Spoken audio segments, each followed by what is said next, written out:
¿Cómo les va, gente? Bienvenidos al resumen del libro Que los hábitos sean tu medicina de el doctor Borja Bandera, un doctor español. Resumen prometido de este libro que me encantó mucho. Me gustó, es un libro que tiene muchas reflexiones, tiene información muy interesante, un abordaje bastante integral, pero sobre todo muchas reflexiones, muchas cosas que nos hacen pensar. Por eso decidí hacer este resumen. El libro está distribuido en 42 capítulos chiquititos. Hoy en día, la forma de escribir de manera como concisa en capítulos prácticos, simples, que uno pueda leer de una sentada, es algo que se ha instaurado básicamente también por un condicionante de nuestra época, de que nuestra atención fluctúa muy rápido, nos cuesta mucho concentrarnos, que es una de las cosas que va a hablar este libro. Y bueno, un poco todo se va adaptando a ello. De hecho, que vos estés mirando este video, que probablemente dure más de 20 minutos y por eso va para una plataforma como YouTube, ya es todo un logro, ¿no? En términos de niveles de concentración, lo cual es preocupante y como digo, es uno de los temas que va a abordar en este libro Borja. ¿Qué hice con este libro? Estos 42 capítulos los agrupé porque son 42 capítulos que vos podés ir agarrando al azar y muchos repiten información referida a ciertos hábitos específicamente. Hace un abordaje de temas generales de salud para pensar y para reflexionar y para conocer, y después básicamente va a hablar un poco de los hábitos de alimentación, de la actividad física, del sueño, del uso de la tecnología, las redes sociales y el impacto en nuestra salud mental también. Así que vamos a arrancar por ahí, ¿no? Como en estos grandes ejes en los que yo agrupé todo el trabajo de este hombre que me pareció tan práctico. El libro maneja en términos de salud, lo primero que se pregunta es, bueno, ¿qué entendemos por salud, no? ¿Y qué es la salud? Y lo cual es una linda pregunta que en general solemos definir como ausencia de enfermedad. La salud es la ausencia de enfermedad. Bueno, un estado de bienestar, va a decir la Organización Mundial de la Salud, un estado de bienestar a nivel psicológico, físico, mental, social, eh, que pareciera inalcanzable para cualquiera de nosotros. Digo, si uno tuviera una astillita en un dedo, entonces ya no estaría saludable, ¿no? Es un poco la invitación al principio de reflexionar sobre esto, ¿no? Que en realidad él lo que va a decir, bueno, la salud tiene que ver con una definición personal que le da es el uso del tiempo, ¿no? Si yo estoy conforme en cómo estoy usando mi tiempo de vida, mi tiempo de existencia acá, ¿no? Si realmente lo que estoy haciendo lo une mucho al concepto de propósito, tiene sentido, ¿no?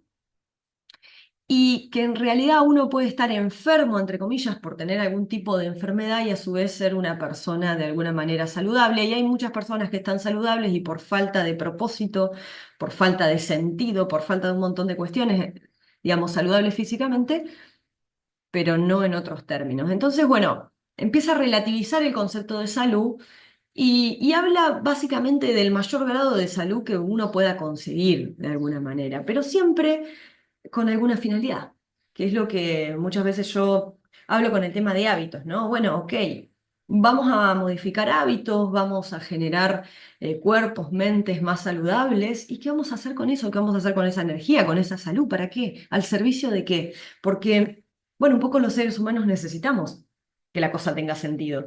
Y el sentido lo vamos construyendo, no viene dado. Algunas personas tienen creencias de que el sentido viene dado, quizás sí, digamos, puede ser una forma de... Pero en general lo tenemos que construir y darle sentido a la vida y darle sentido a nuestra existencia es hacer del paso por acá algo en general relacionado con ser útiles y aportar a los demás, ¿no? Que es el famoso Ikigai, el famoso sentido de vida. En ese sentido, cuestionándonos el tema de lo que es la salud, él va a hablar de que la enfermedad es una etiqueta. Y esto es muy interesante, ¿eh? La enfermedad es una etiqueta que nosotros creamos a los fines prácticos, le ponemos un nombre a un conjunto de signos y síntomas y decimos que se llama de tal manera y que va a recibir tal tratamiento.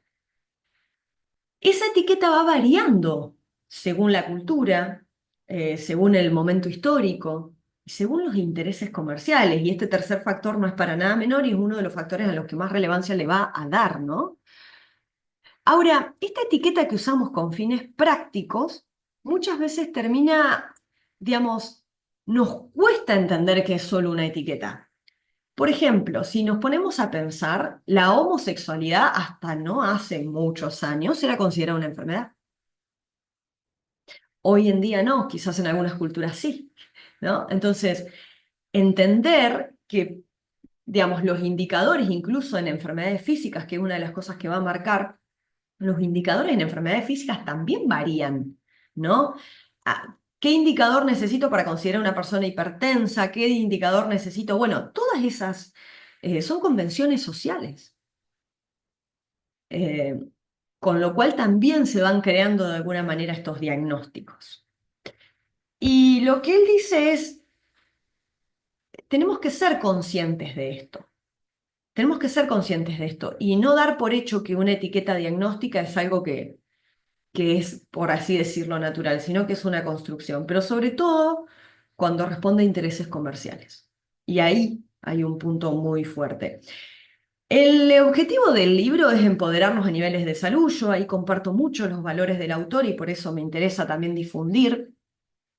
Básicamente contar con herramientas que nos permitan hacernos cargo, ser nuestro propio ministro de salud, ser la palabra autorizada en el cuidado propio, primera y última, ¿no? En términos de realmente responsabilizarnos y hacernos cargo, y que cuando uno cuenta con herramientas, por ejemplo, un libro, una formación, una práctica, lo que sea, lo que hace es empoderarnos en términos de salud, ¿no? Ser catalizadores, ser como esto que agiliza un proceso.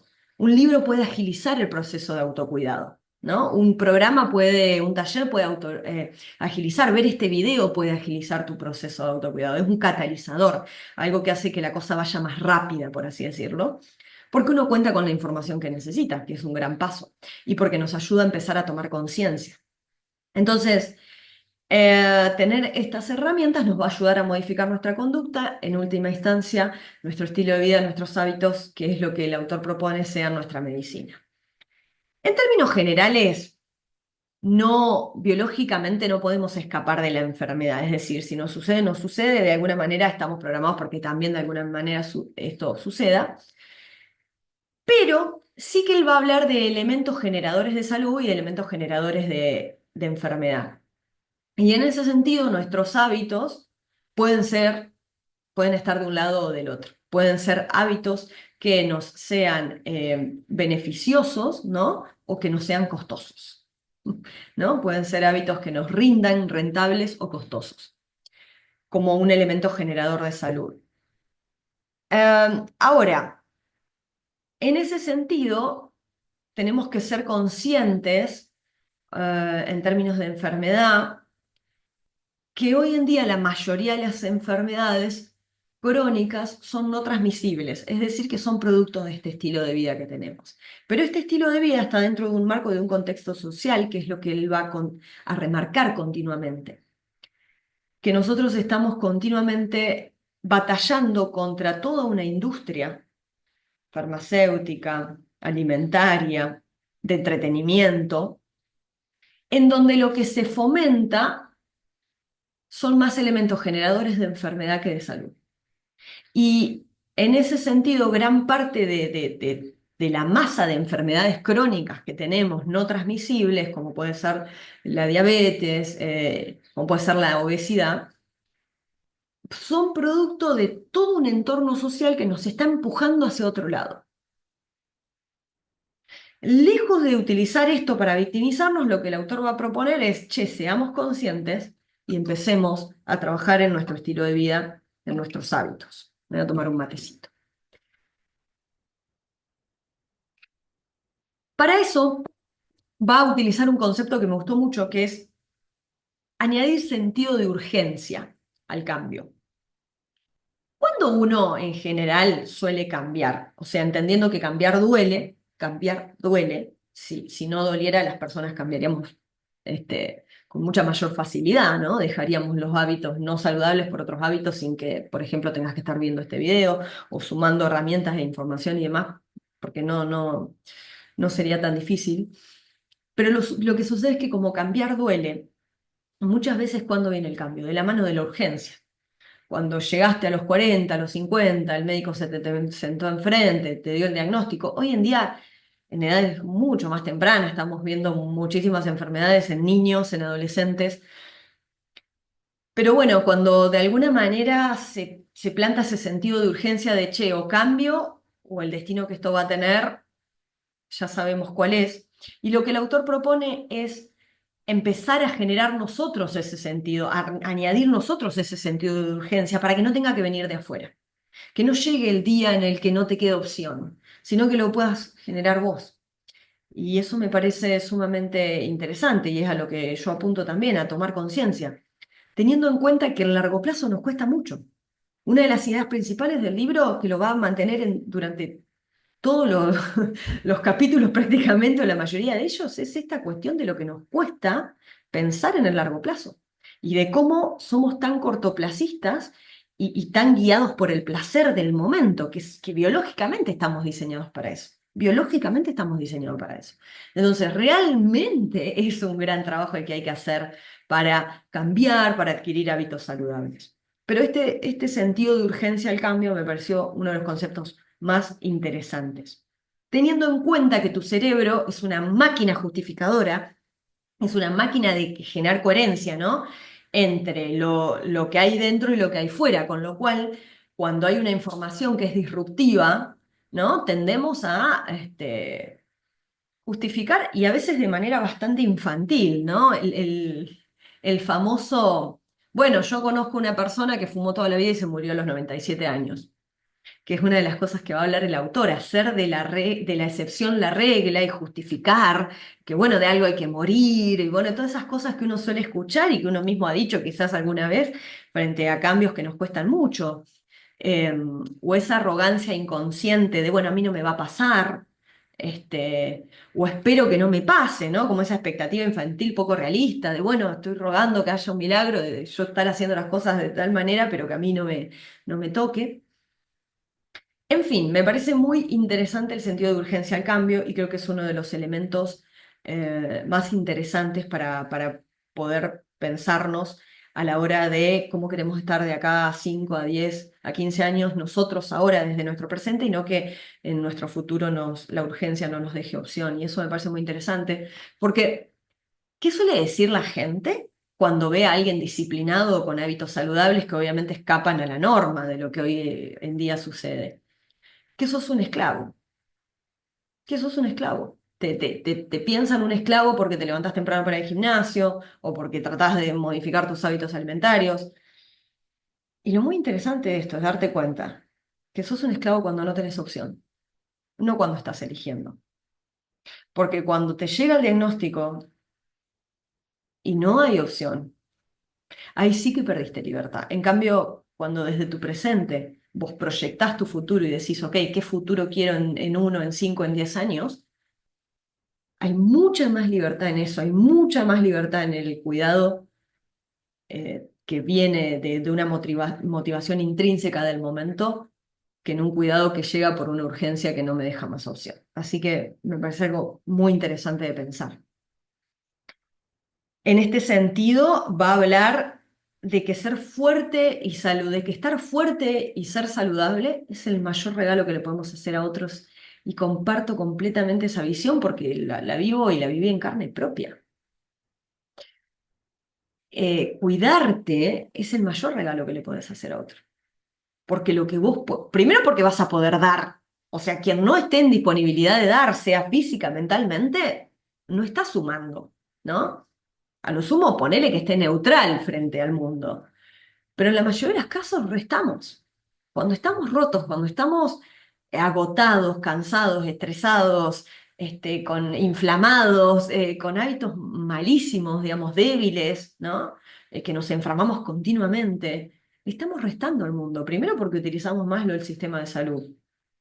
Usamos mucho más el sistema de salud. Y gran parte, que es algo de lo que él va a plantear, que el sistema de salud actual está colapsado por la cantidad de enfermedades crónicas no transmisibles que tienen que ver con estilo de vida y que le quitamos de ese servicio que es muy valioso para personas que no tienen opción más porque enferman y es algo más genético, es algo que responde a otras causas, y quitamos esa opción colapsando un sistema de salud por no hacer un cambio, por no hacer cambios de hábitos.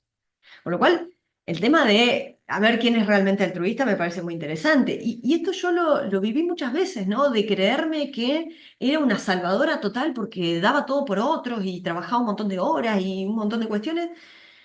Y la verdad que cuando empecé a mejorar yo me di cuenta que el servicio que podía dar, incluso este video que estás viendo, forma parte de que yo me pude cuidar y pude habilitar tiempos para el estudio, para hacer un video, para poder compartir la información, para armar formas de transmitir y de ayudar a las personas de otra manera. Entonces, digo, pensar realmente quién es egoísta y quién es altruista, me parece sumamente, sumamente interesante, sumamente interesante. Bien. ¿Qué otro concepto interesante va a trabajar en términos de salud a nivel general? El interés compuesto en la salud. Si no sabes lo que es el interés compuesto, me parece un concepto muy interesante, que tiene que ver con esta acumulación que se va dando exponencial. Es un término que viene más del ámbito financiero, ¿no? Como cuando yo voy sumando a lo que ya tengo, eso va creciendo de forma exponencial. Lo mismo sucede con la salud. Cuando uno empieza a trabajar un hábito, ese hábito empieza a influir en muchos otros, empieza a condicionar y a generar un interés compuesto en muchos otros ámbitos de nuestra vida. Yo entreno temprano, movilizo mi cuerpo, fortalezco mi cuerpo y eso va a influir en cómo yo voy a estar en el día. Va a tener como ese resabio que lo va a llevar al beneficio en el día, porque me voy a concentrar mejor, voy a tener más energía, voy a estar de mejor humor probablemente. Es decir, empiezo a sumar y todo eso lo empiezo a sumar día tras día, día tras día. Entonces se empieza a generar una acumulación muy interesante que con el paso del tiempo la curva es exponencial, la curva crece muchísimo. Y al principio, ¿qué sucede con el interés compuesto? Parece que no pasa nada. Parece que vos decís, no, no, estoy invirtiendo un montón de esfuerzo, de energía en esto y después el resultado empieza a crecer, a crecer, a crecer, a crecer y es una bola de nieve hermosísima. Entonces, el concepto de tener y mantener van de la mano, dice él, ¿no? Esto que me pareció fantástico en el interés compuesto. Claro, en la medida en que vos vas adquiriendo hábitos, después ya mantenerlos te cuesta menos y va movilizando esa ruedita. Bien, esto como conceptos interesantes, ¿no? Ahora, también habla de esto, de que la enfermedad no se puede evitar de alguna manera. Es como una visitante no deseada, de hecho él mismo sufrió de cáncer en su infancia y también vivió el proceso de enfermedad de su madre, ¿no? Y acompañó.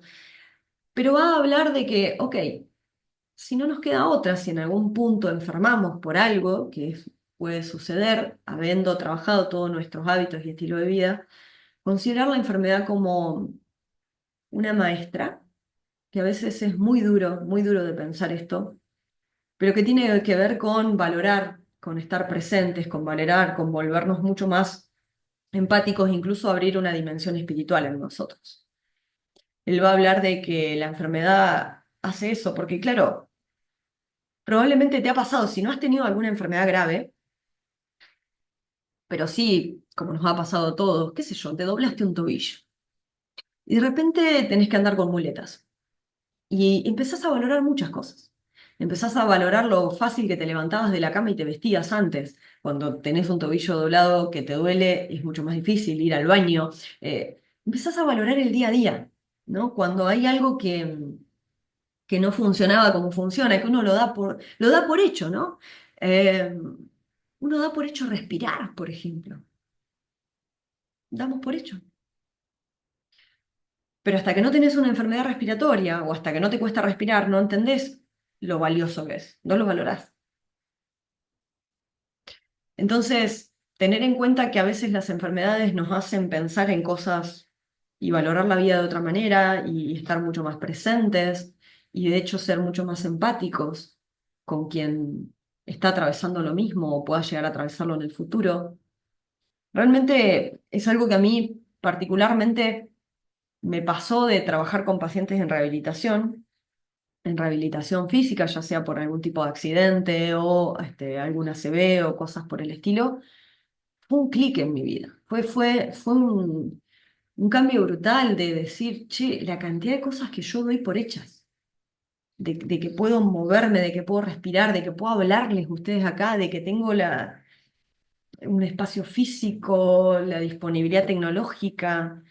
eh, Nos dejan una postura de agradecimiento que creo que es muy interesante tener presente diariamente.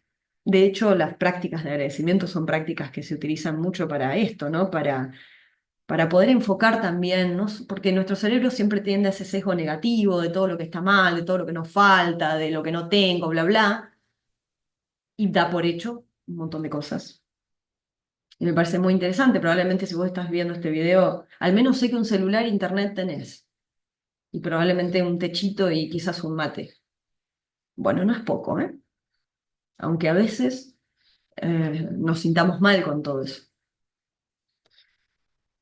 Bien, eh, otra de las ideas principales que a nivel general va a trabajar es esta idea de que nosotros seamos nuestro principal proveedor de salud y de pensar la salud en términos integrales.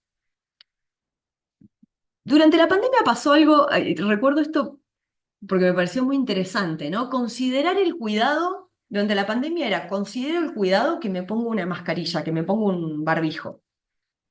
Y a mí me hizo pensar mucho eso. Me hizo pensar mucho, porque dije, ¿le llamamos cuidado a ponernos una mascarilla en un momento?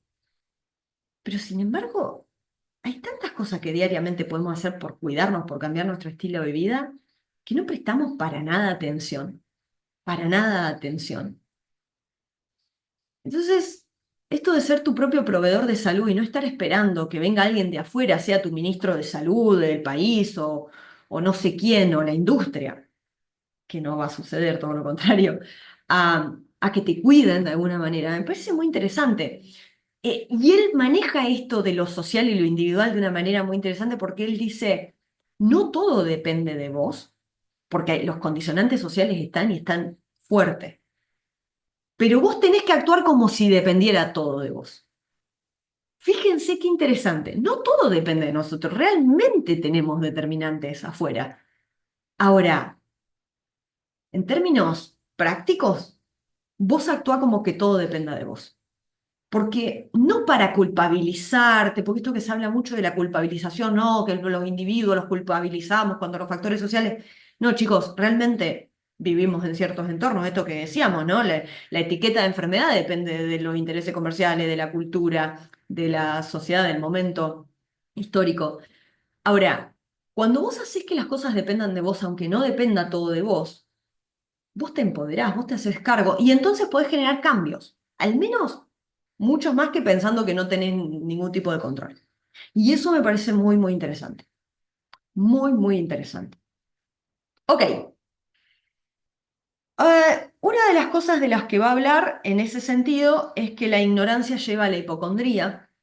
Hoy en día también en términos de salud, sobre todo en términos de nutrición, creo que es el ámbito, la alimentación, el ámbito más bastardeado, si se quiere, donde hay tanta cosa, es tan difícil tener en cuenta, realmente tener pautas simples porque hay tanta información que estamos infoxicados.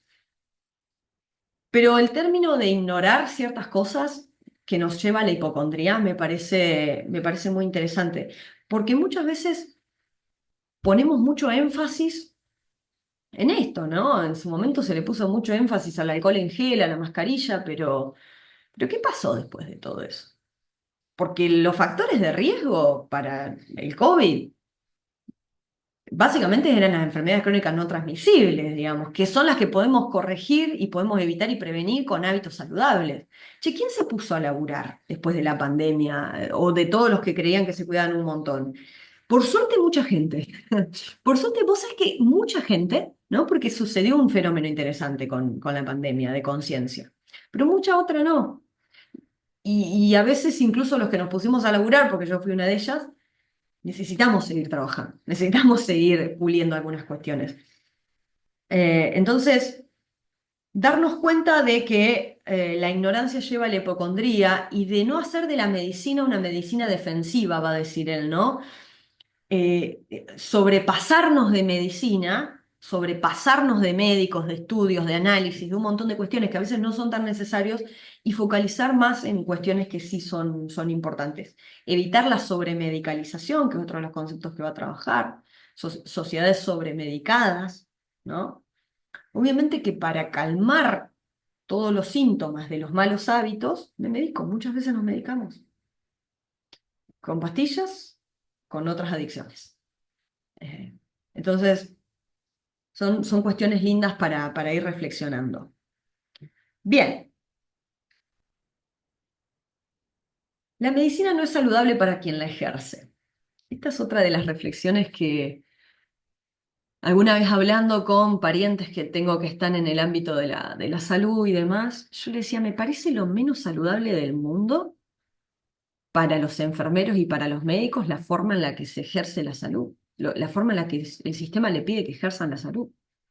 Desde jornadas laborales agotadoras, extensísimas, no respetando el ciclo sueño-vigilia, trabajando de noche, de día, hasta la misma forma de, ¿no? La cantidad de pacientes que tienen que ver por día, la deshumanización que termina habiendo, porque cuando uno está quemado, cuando uno está sobrepasado, no le queda otra que muchas veces distanciarse, no es en todos los casos, pero sí sucede. Em, entonces vos ves que las personas que tienen que ayudarte a vos, de alguna manera, cuando estás enfermo, a volver a la salud, son las personas que tienen vidas menos saludables. Y eso es durísimo, porque digamos, uno se empieza a cuestionar todo esto. Vos decís, un sistema de salud que supuestamente provee salud y lo que hace es enfermar a su gente, a la gente que tiene trabajando, por, porque lo que le pide va en contra. O sea, es como tan incoherente. Y de esas incoherencias hay que hacerlas conscientes. Hay que hacerlas conscientes. Porque entonces ahí es donde empezamos a ver un poquito la perversidad del sistema, ¿no? Decir, che, me vende un mensaje y hace completamente algo distinto.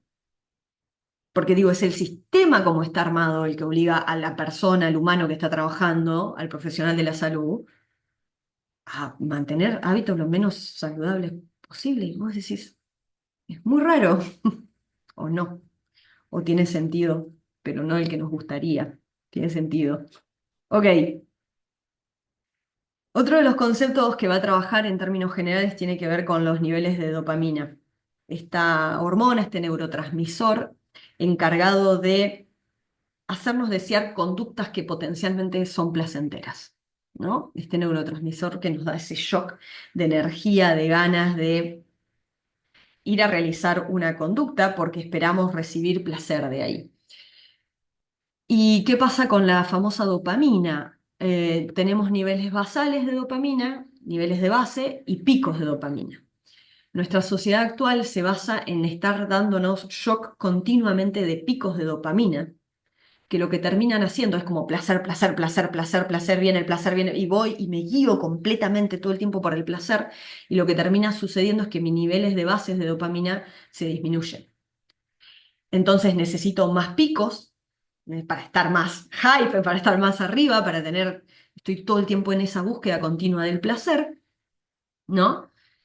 Y claro, cuando no tengo esos picos, estoy completamente desmotivado, lo cual es un gran problema. Hoy en día, ¿de dónde adquirimos esa dopamina? Por ejemplo, del uso de redes sociales, de la comida, del entretenimiento continuo, ¿no? De todo esto que en el corto plazo me termina siendo esclavo, ¿no? Nos terminamos volviendo adictos. Entonces, la coherencia entre lo que él dice es esto, ¿no? Me vuelvo esclavo del placer y no quiero nada que me sea incómodo. Entonces, generar dopamina de la buena a través del ejercicio físico, a través de todos estos hábitos que lo que hacen es básicamente que nos requiere un poquito de esfuerzo llegar al placer, a la recompensa, por así decirlo. Claro, termina siendo algo evitable. La gente no quiere incomodarse, porque cada vez tenemos condiciones que nos permiten estar más en confort y en placer. Ahora, lo que no nos damos cuenta es que nos volvemos esclavos de eso. Pero como la droga es tan dulce, por así decirlo, no te das cuenta. No te das cuenta que te estás volviendo esclavo.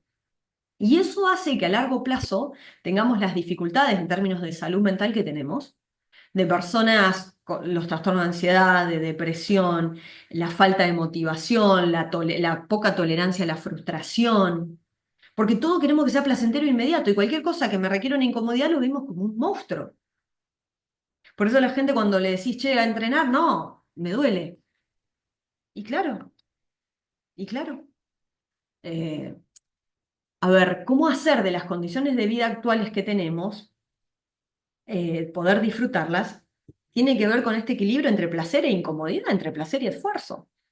Tiene que haber una coherencia y cierto equilibrio. Lo que nos sucede socialmente es que tenemos la balanza completamente ida al lado del placer. Y eso ha sido como el gran tema con la industria, ¿no? Del entretenimiento, de la alimentación, de la farmacia. Es que continuamente es como, no te das drama, yo te alivio el aburrimiento con entretenimiento, te alivio el dolor con analgésicos, te alivio continuamente, te alivio la tristeza con comida, te alivio. Y claro, cuando vos continuamente estás paliando con placer tu dolor, con alivio, te vuelves adicto. Y cuando te vuelves adicto, ellos tienen consumidores perfectos, o sea, tienen gente que continuamente va a consumir lo que vendan.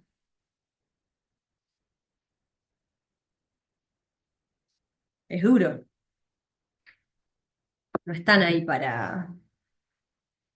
Ustedes piensen que es una de las cosas que trabaja el libro, las sociedades cazadoras recolectoras en la antigüedad no tenían la mayoría de las enfermedades que nosotros tenemos crónicas no transmisibles, porque sus hábitos, porque no había una industria continuamente.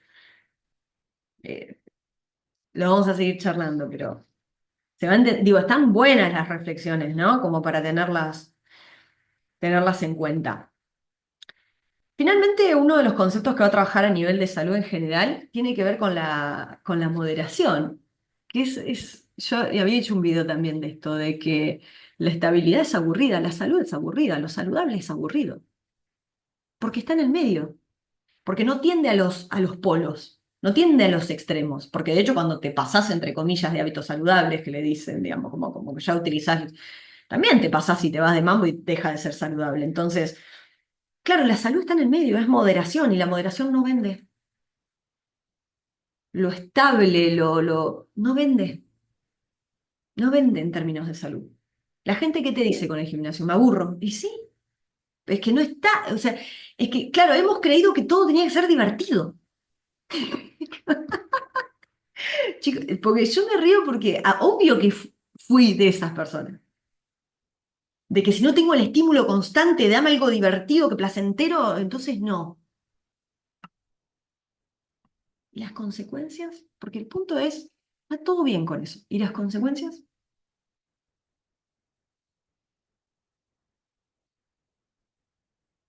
Bien,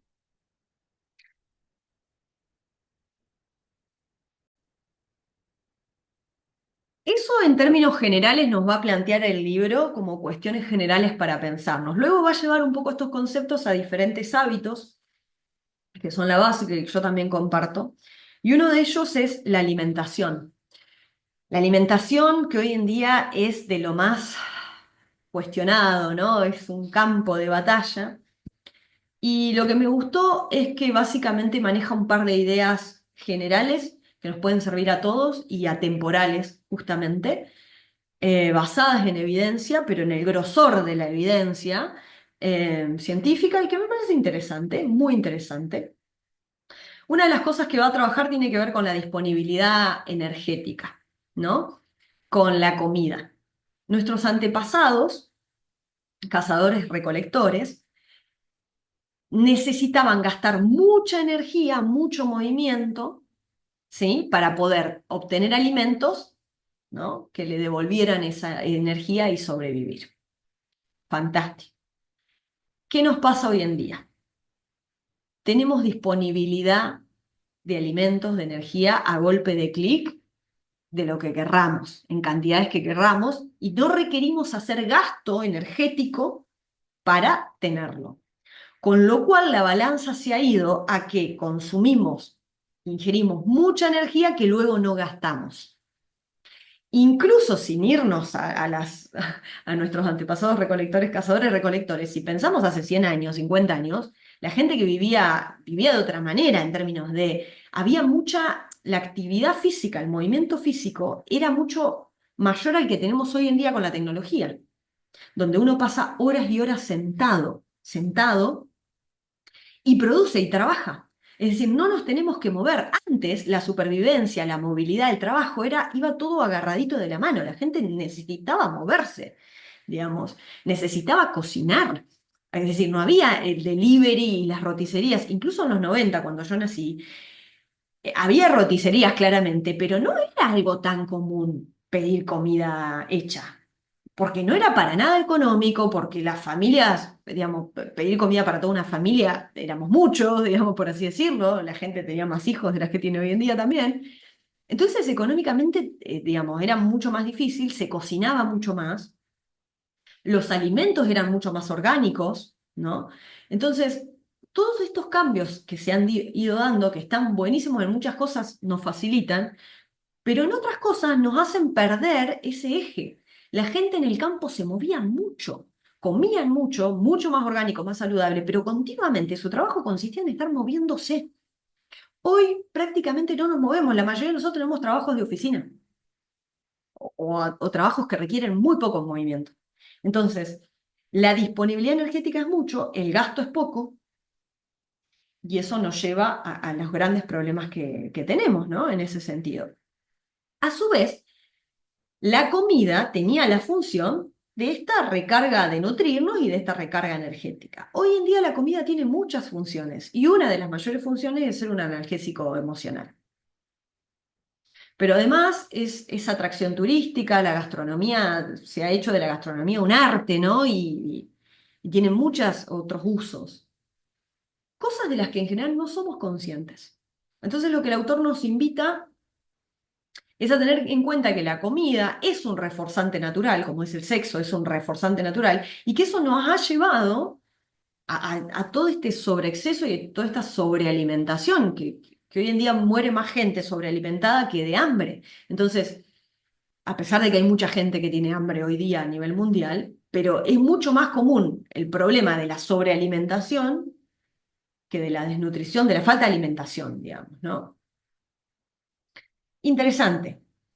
Nos va a hablar de esta industria que nos vende productos disfrazados de alimentos, ¿no? Esto de todo aquello que tenga un código de barra. De alguna manera, todos estos productos llenos de ingredientes y de conservantes que se alejan del alimento natural que era mucho más, que estaba mucho más disponible con anterioridad y que obviamente va a tener un efecto en nosotros, en todo, nuestra salud mental, nuestra salud física, que es todo lo mismo al fin y al cabo, pero empezar a ser conscientes de eso. Y entender que a pesar, por ejemplo, en términos de obesidad, va a hablar de, a pesar de que hoy día hay fármacos o operaciones que ayudan o intentan ayudar con estas problemáticas, no hay nada que reemplace tu cambio de hábitos y tu cambio de estilo de vida. Y que muchas veces el peligro de todo el tiempo delegar afuera, ya sea en una operación o en una pastilla, mi salud, cuando hay cosas que requieren cambios de hábitos, lo que hace es primero locus de control externo, es decir, la causa de lo que a mí me pase y la solución todo afuera, ¿no? Yo nada. Eso me desempodera, pero además a la larga no sirve, tampoco sirve. Entonces, ir pensando en todo esto, nos invita a pensar en todo esto. ¿Qué cosas tenían en común sociedades anteriores con respecto a nosotros en términos de por qué se enfermaban menos? Esto de que cocinaban mucho más, estaban mucho más en forma, había mucha más actividad física, mucho más movimiento, tenían un ligero déficit calórico, es decir, era más complejo adquirir los alimentos, con lo cual de alguna manera siempre vivían como en un poquito de déficit calórico, mantenían una higiene circadiana con los ciclos de sueño, de luz, de oscuridad, digamos, en qué momento. Y esto yo lo recuerdo, bueno, son prácticas que tiene mi abuela, pero mi bisabuela, ¿no? También de irse a dormir cuando la luz del sol se escondía, levantarse muy temprano a la mañana, tener huerta, tener gallinas, continuamente cocinarse. Claro, hábitos que vos decís, Eran personas que lo tenían internalizado en su estilo de vida. Una dieta basada en plantas, no tener fluctuaciones de peso a lo largo de la vida no fluctuaban tanto su peso a lo largo de la vida, mantenían un porcentaje de grasa corporal en general, que hoy en día lo que vemos son fluctuaciones muy, muy fuertes. Dormir cierta cantidad de horas y dormir de una manera tranquila, ¿no? Es como, tenían obviamente mucho menos estrés, consumían más fibras, tenían y esto, ¿no? Como un vínculo diferente con la naturaleza incluso. Nosotros también al estar cada vez más industrializados, más en las ciudades, estamos muy lejanos de todo eso y eso influye muchísimo. En términos de alimentación, una de las cosas que va a decir es, más importante, qué cosas no excedernos que qué cosas hacer. O sea, lo que él dice es, los famosos procesados, ultraprocesados, sí, realmente enferman, digamos, son un problema que nuestra dieta esté basado en eso, nuestra dieta, nuestra forma de comer diaria esté basado en eso. Entonces, ¿por qué la mayoría de las dietas, entre comillas, funcionan? Si la dieta esto, la dieta aquello, la keto, la no sé. Es lo que va a decir es, en realidad, lo que disminuyen son los ultraprocesados, ¿sí? Se enfocan más en un tipo de alimentación, pero, digamos, funcionan porque justamente es lo que no hay que comer, no alcohol, no ultraprocesado, no tantas de esas cuestiones, y bueno, cualquier dieta que más o menos respete ciertas de esas pautas, seguramente va a beneficiar de alguna manera. Este, entonces me parece muy, muy interesante esto, como pautas generales. Bien, ¿de qué más nos va a hablar de la actividad física? Esto que decíamos, ¿no? La importancia de la fortaleza, de la fuerza muscular como el mejor biomarcador de envejecimiento, que potencia nuestro sistema inmune, que es antiinflamatorio. Trabajar nuestra fuerza es fundamental. Todo lo que no se usa se pierde y nuestros músculos responden a la demanda que le demos. Eh, pero ¿qué pasa con la fuerza? La famosa voy al gimnasio, me aburro, no me gusta, no es para mí. Claro, son conductas incómodas, son conductas repetitivas, aburridas, incómodas, pero que es necesario trabajarlas porque realmente nuestra fuerza muscular hace que nosotros seamos fuertes y en la antigüedad solamente sobrevivían los fuertes. Y esas cuestiones hay que tenerlas en cuenta. Entonces, tenemos el entrenamiento físico que lo va a diferenciar de lo que es la actividad física. Entrenar es esta cuestión sistemática, esta cuestión repetitiva, con cierta organización, ¿no? Cuando uno entrena, pero a su vez la actividad física, que es todo el movimiento que diariamente hacemos, ¿no? Toda esa actividad y ese gasto de energía que diariamente hacemos, en el cual incluye el entrenamiento. Y él lo que va a decir es esto, hoy en día con la tecnología progresamos sin movimiento, entonces, claro, antiguamente ni se le ocurriría a las sociedades recolectoras cazadoras ir a gastar energía a propósito a un gimnasio o a hacerlo a propósito porque lo tenían que hacer sí o sí, porque era parte de la supervivencia. Hoy nosotros lo tenemos que ir a hacer a propósito, tenemos que ir a gastar energía porque tenemos tanta para consumir y tenemos todo tan fácil de alguna manera, tan accesible, que claro, tenemos que movernos a propósito, ¿no? Entonces, estamos hechos para movernos y es muy importante trabajar nuestra fuerza y estar continuamente eh, en ese sentido, fortaleciéndonos, ¿ok? Y en movimiento. Bien. En términos de sueño, como otro de los pilares y de los hábitos importantes, va a hablar de los ritmos circadianos que tienen que ver con estos ritmos de vida, que básicamente se regulan mediante inputs ambientales en los cuales, ¿no? Como entradas de estímulos ambientales entre los cuales la luz y la oscuridad es el principal. Si vos ves cómo se mueven la naturaleza, los animales diurnos, bueno, se levantan con la luz del sol, se acuestan con la bajada de la luz del sol. Y eso para nosotros también vale, somos bichos diurnos. Por más que haya cronotipos, se llaman, que hay personas que tienden a funcionar un poco mejor en ciertos horarios de la noche, pero básicamente dormir de noche somos animales diurnos y de día respondemos mejor. Entonces, ¿qué nos pasa con las condiciones de luz y de oscuridad? Que claro, al tener celulares, pantallas, luz artificial y demás, nuestro cerebro le cuesta registrar si es de noche, si es de día, por eso el famoso no te expongas a pantallas las últimas 2 o 3 horas del día, no te expongas tanto a pantallas porque confundís tu cabeza y empezás a perder ese ritmo de alguna manera natural, importantísimo.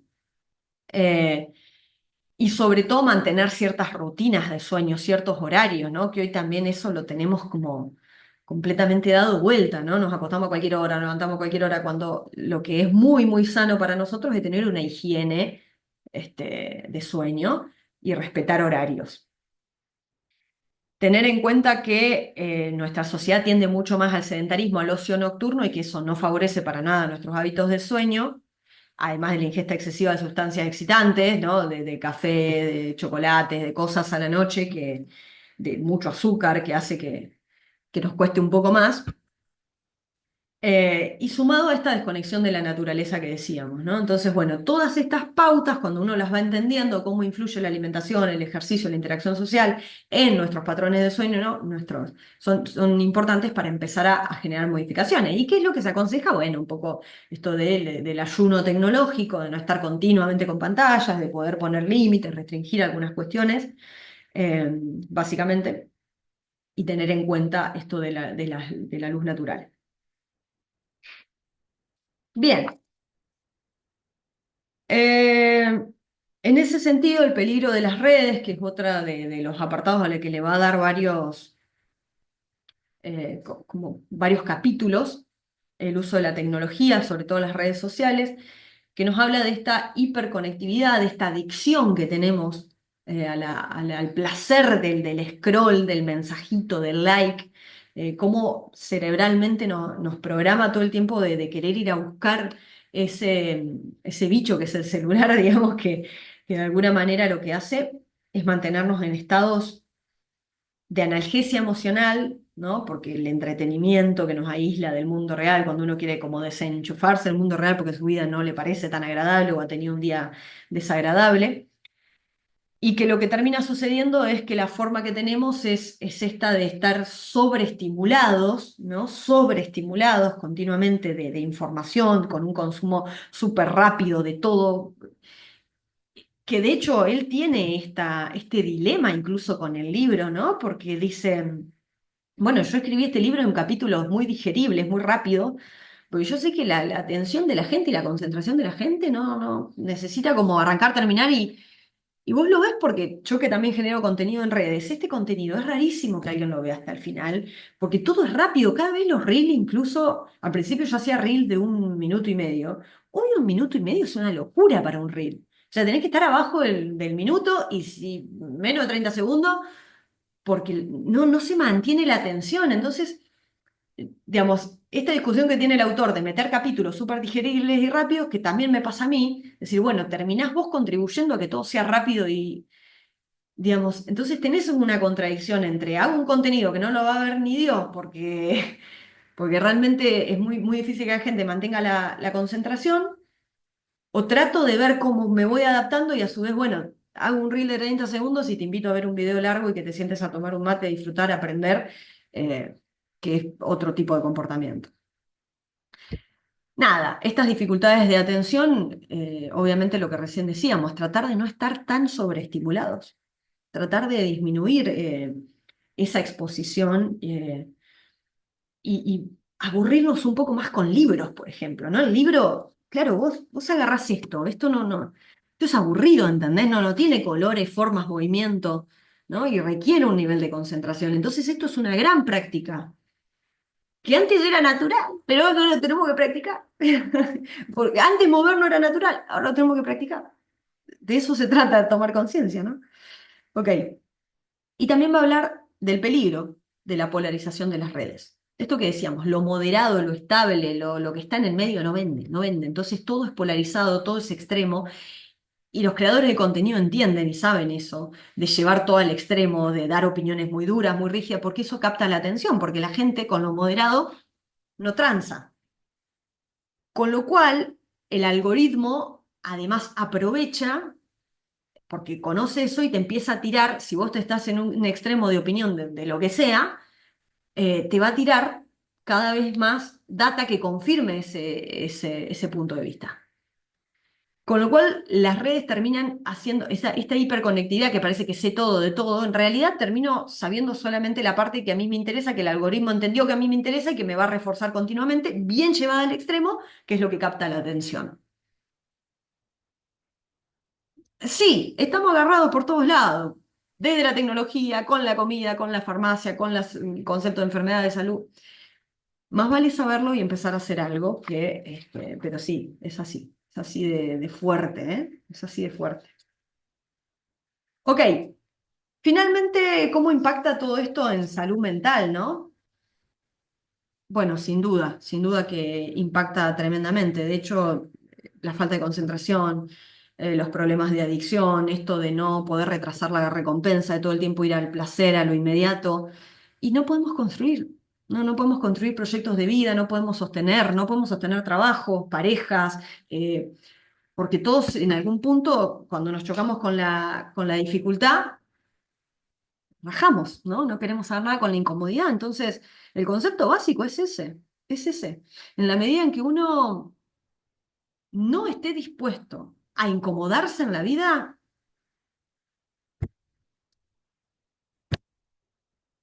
es un juego de corto o largo plazo. Y el impacto que está teniendo en nuestra salud mental es muy fuerte. Él recomienda como filosofía práctica el estoicismo, que es interesante, tiene conceptos muy interesantes. Eh, pero básicamente yo creo que, como para ir terminando, si Si me tuviera que llevar una reflexión de este libro sería esto, ¿no? Cuando uno se incomoda conscientemente sabiendo lo que hace, con un objetivo claro, con una visión clara, en pos de aumentar su salud, eh, a largo plazo va a tener ganancia. Pero tenemos que saber que estamos jugando en contra de nuestra biología, porque nuestro cerebro también quiere ese placer y ese cortoplacismo y quiere evitar el dolor. Y también estamos jugando en contra de toda una industria que sabe eso y que está empujando al cortoplacismo continuamente. Es difícil liberarse de esa trampa, primero si uno no la conoce, pero incluso conociéndola y sabiendo cómo funciona el juego, es realmente un trabajo hacerlo, pero un trabajo que te invito a que realices por vos y para hacerlo por vos, por todos. Esto que digo, ¿no? El compromiso que uno tiene con uno mismo, después lo tiene con todos. Yo misma retrasé a hacer este video a pesar de que ya había leído el libro, hice los apuntes, resumía, agrupé. Eh, Me costó sentarme acá, pero sé que esto que estoy haciendo por mí y por vos es por todos. Así que esa es la invitación. Gracias por quedarte hasta el final. Te felicito. Sos, sos una excepción en estos tiempos y nos vemos en un próximo resumen del libro. Adiós.